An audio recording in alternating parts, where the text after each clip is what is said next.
ఇప్పుడే జీ5 app download చేయండి. చూడండి మీ ఫేవరెట్ టీవీ షోస్ ఎప్పుడైనా ఎక్కడైనా. ఆ పత్రాలు నా చేతికి అందితేనే మీ తాతయ్యని ప్రాణాలతో చూడగలవు. ఇప్పటికైనా హోటల్ పత్రాలు ఖచ్చితంగా తీసుకురావాలని నీకు బాగా అర్థమైందనుకుంటా. ఉంటాను.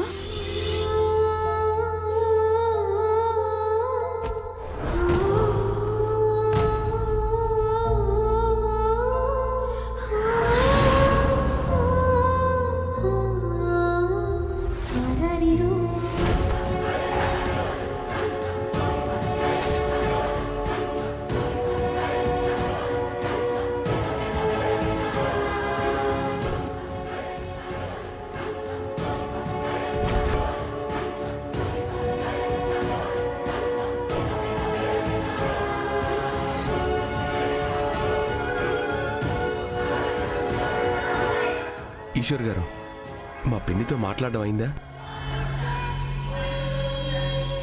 ఈశ్వర్ గారు, మా పిన్నితో మాట్లాడేశారా? ఈ ఫోటోల గురించి ఇప్పుడు విజయ్ గారిని అడగడం కరెక్ట్ కాదనుకుంటా. ఈశ్వర్ గారు, నా ఫోన్ ఇస్తారా?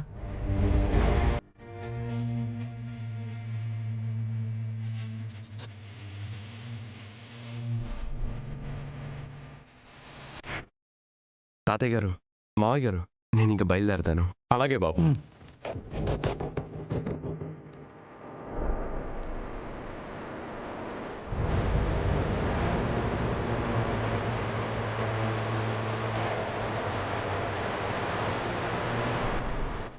పొరపాటున ఈశ్వరి నేను మాయతో కలిసి దిగిన ఫోటోలు చూడలేదు కదా.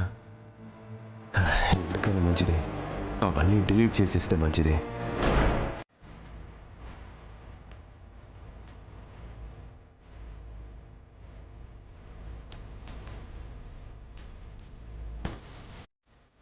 డిలీట్ చేసేసానుగా, ఇప్పుడు ఎవ్వరికి ఎలాంటి ఆధారం ఉండదు.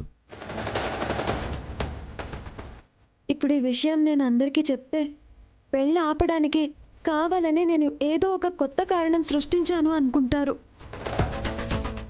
నీకు గతం ఉన్నట్టే విజయ్కి కూడా ఒక గతం ఉంటుందని వాళ్ళే సర్ది చెప్పేస్తారు.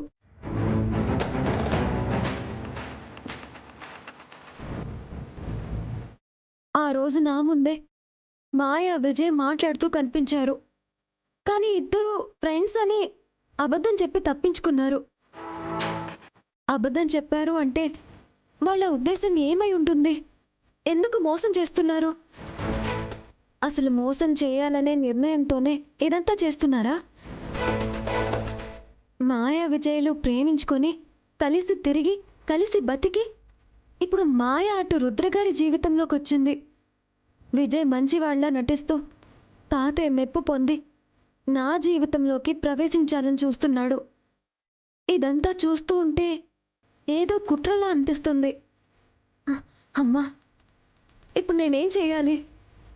ఇంట్లో వాళ్ళ మాటకి కట్టుబడి తాళి కట్టించుకోవాలా?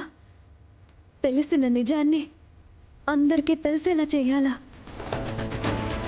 జీ5 యాప్ డౌన్లోడ్ చేసి అన్ని ఎపిసోడ్స్ పూర్తి ఉచితంగా చూడండి.